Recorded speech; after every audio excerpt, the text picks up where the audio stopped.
હું છું ભરત બાપુ ગોંડલિયા. રામાધણી ટીવીમાં આપ સૌનું સ્વાગત છે. હવે આપણે ફરીથી વરસાદ ક્યારે શરૂ થશે તેની માહિતી આપવાની છે કે રાજ્યમાં, સૌરાષ્ટ્રમાં, કચ્છમાં ક્યારે વરસાદ શરૂ થશે. તો ઓગસ્ટ તારીખ 23થી 30માં સૌરાષ્ટ્ર, કચ્છમાં સારો એવો વરસાદ થશે. આ વરસાદનો રાઉન્ડ 23થી 30 સુધી ચાલશે. આ ગાળામાં સૌરાષ્ટ્ર, કચ્છમાં સારો એવો સંતોષકારક વરસાદ થશે. તો ભાદરવા સુદ એકમથી નોવેમ્બર સુધીમાં સૌરાષ્ટ્ર, કચ્છમાં છૂટો છવાયો વરસાદ ચાલુ રહેશે. આ ગાળામાં રામદેવજી મહારાજના નવ નોરતા છે. એકમથી નોવેમ્બર સુધીમાં આ નોરતા પણ ચાલુ છે અને સૌરાષ્ટ્ર, કચ્છમાં વરસાદ પણ ચાલુ હશે. તો મેં જે આગાહી કરી એ વરસાદ તો 23 ઓગસ્ટથી શરૂ થવાનો છે. એ તારીખને તો હજી 20 દિવસની વાર છે. તો જે ખેડૂતોને કૂવા અને બોરમાં પાણી છે એ તો લોકો તો વરસાદનું રાહ નહીં જોઈ, પાણી શરૂ કરી દે.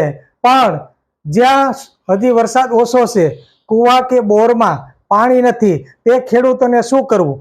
તો ખેડૂતો માટે એક એવી આશા છે, ભગવાન પાસે પ્રાર્થના કરીએ કે ઓગસ્ટ 12 થી 15માં થોડો ઘણો મધ્યમ વરસાદ છે, છૂટા છવાયા ઝાપટા છે, રેડા ઝાપટા આ વિસ્તારમાં પડી જાય કે જ્યાં બોર કે કૂવામાં પાણી નથી, જે મોલ સુકાય છે તે સુકાતા મોલને જીવતદાન મળી જાય. ઓગસ્ટ 12 થી 15માં આવી આપણે આશા રાખીએ છીએ. હું જે આગાહી કરું છું 2007ની સાલથી શરૂઆત કરેલી હતી. 2007ની સાલમાં સાદા મોબાઈલ હતા, એટલે અખબારમાં જૈન, અકીલા, સાંજ સમાચારમાં આગાહી મારી આવતી. 18 વર્ષનો મારે અનુભવ કે જે તારીખ મેં આપી હોય કે આ તારીખમાં વરસાદ થશે, એ તારીખમાં વરસાદ ન થાય તો આવતા મહિનાની એ તારીખમાં વરસાદ થાય છે. આપણા સૌરાષ્ટ્ર, કચ્છમાં જેટલા વરસાદ થયા છે તે વરસાદ મારો અનુભવ છે. ગયા વર્ષે પણ વરસાદ જે થયો હતો એ સૌરાષ્ટ્ર, કચ્છમાં જૂન 23થી 30માં જેટલા જૂન હોય, જુલાઈ હોય, ઓગસ્ટ અને સપ્ટેમ્બર આ 4 મહિનામાં સૌરાષ્ટ્રમાં વરસાદ જે થયા તે તારીખ 23થી 30માં થયા છે. આ જે ગઈ જુલાઈ મહિનાની 23થી 30માં જે આગાહી હતી તે આગાહી પ્રમાણે ઉત્તર ગુજરાત, મધ્ય ગુજરાત, દક્ષિણ ગુજરાતમાં, અમદાવાદ વિસ્તારમાં 8 થી 10 ઇંચ થયો. પણ સૌરાષ્ટ્રની અંદર ઘણા આગાહીકારોની જે આગાહી હતી કે સૌરાષ્ટ્રમાં પણ તારીખ 23થી 30માં સારો એવો વરસાદ થશે, તો એ પ્રમાણે કંઈ થયું નહીં, પણ માત્ર છૂટા છવાયા ઝાપટા પડ્યા છે. તો હવે એવી આપણે આશા રાખીએ કે ઓગસ્ટ મહિનાની એ જ તારીખમાં 23થી 30માં સારો એવો વરસાદ થાય. મારે 18 વર્ષનો અનુભવ છે કે જે તારીખ આપી હોય એ તારીખમાં વરસાદ ન થાય તો ફરીથી એ જ મહિનાની એ તારીખમાં વરસાદ થાય. આવા મારે ઘણું બધા અનુભવ થઈ ગયેલા છે.